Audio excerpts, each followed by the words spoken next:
Hey, what's going on? It's Trajan. So I recorded a video about this book. It was a straight review. I'm not going to post it though, because I just thought about something, and I think it's really the case. Heroes in Crisis is happening in Booster Gold's head. I guarantee it. That's what's going to happen. These heroes didn't actually die. The reason being, you can't kill off like 8 heroes. The big issue with Heroes in Crisis right now is that Tom King kills like 8 heroes off. He kills Wally West, and he kills Arsenal. And those are kind of the two big ones, and I guarantee you he's gonna kill like 2 or 3 more by like issue 4.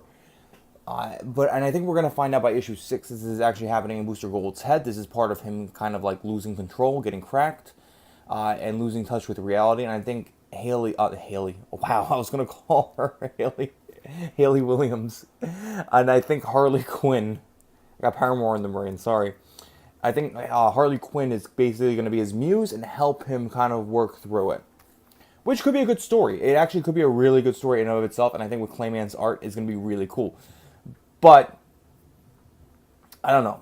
At a certain point, as comic book fans, you want to be constantly surprised, and I guess this is surprising. Like, just going through the first book and seeing everybody dying. But at the end of the day, I don't know. There's an old stereotype about comic book fans that we want the exact same thing, just written in a different way each time, which I do think is very, very true. Heroes in Crisis is prestige format. We got the glossy cover. We got the better page stock inside. I don't want to hear what anybody says. It's better page stock. It's not the same. There's no way it's the same page stock. I'm not going to do a straight review on this, but I do want to talk about 2 things. The first thing is Tom King's writing style. He has a very staggered dialogue style that you notice. He does it in Sheriffs of Babylon, which is a great book. It's his Vertigo book, and he does it really well in the beginning of Mr. Miracle.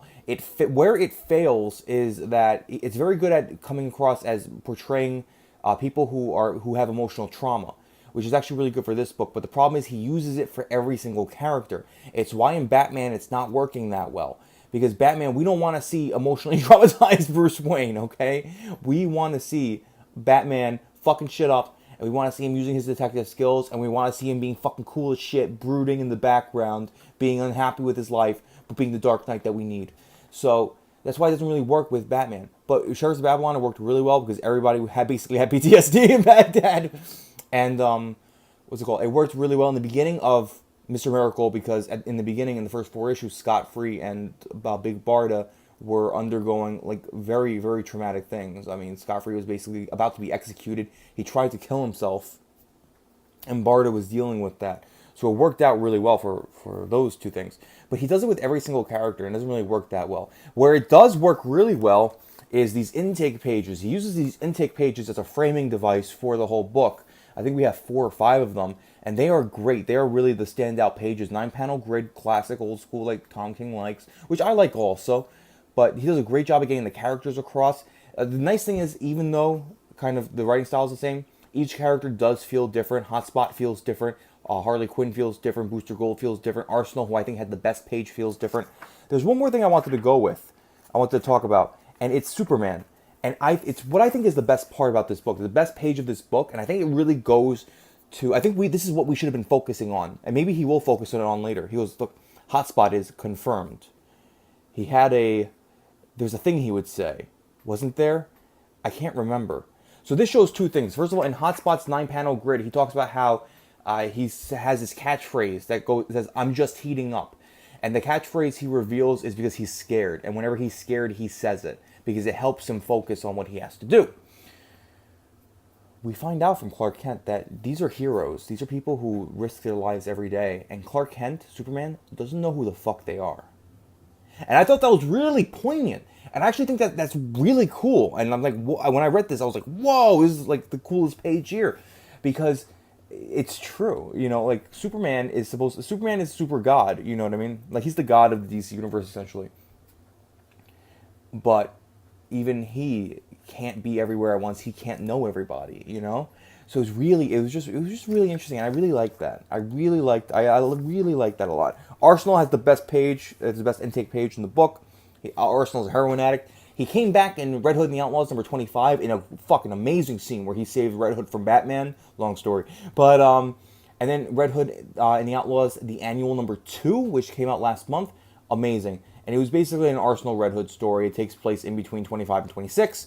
We see how 26 kicks off. We kind of see the evolution of Jason Todd into the new costume, which I don't hate, by the way. And we find out that Arsenal says that he's going to Sanctuary. He says, "Oh, I'm going to a superhero rehab center," basically. So Arsenal has this like redemption arc because you really see that was coming, and so that's why I don't think he's actually dead, because there's too much that you can do with Arsenal. I think there's too much you can do with him and the Outlaws. There's too much you can do with him and the Titans. It doesn't make sense for them to kill him off. And of course you have Flash, that just absolutely doesn't make sense. I do want to show you one example of kind of what I mean about this staggered dialogue style. We're talking about Batman. Our hope for ... redemption ... is now just another hunt for vengeance. This isn't really. Is this how Batman, like, is Batman gonna be so shook by this? Batman saw his parents die, So, and isn't Batman's whole thing vengeance? He's the Dark Knight. Like, why would Batman really care about that? So, I mean, that was kind of the thing. I think this was the weakest page for art, actually. Well, no, panel's really cool, but I thought this page kind of, this page felt very rushed by Clayman.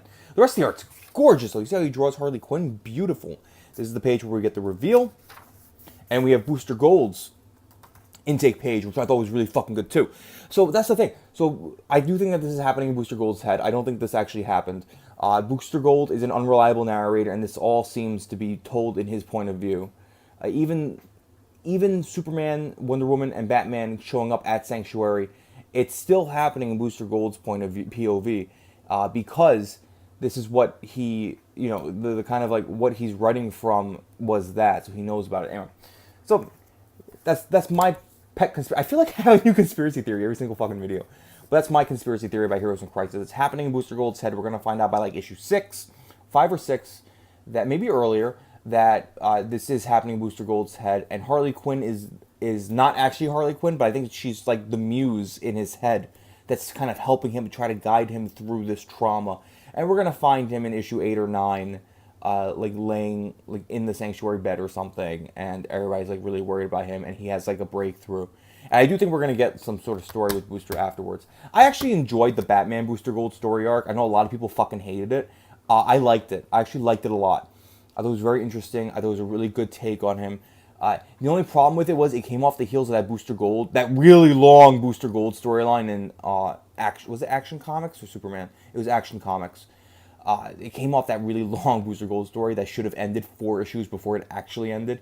So that kind of like lost his Booster Gold impact. But whatever. Anyway, let me know what you guys think. Like, share, and subscribe. You can follow me at Trajan Channel. Let me know about my theory.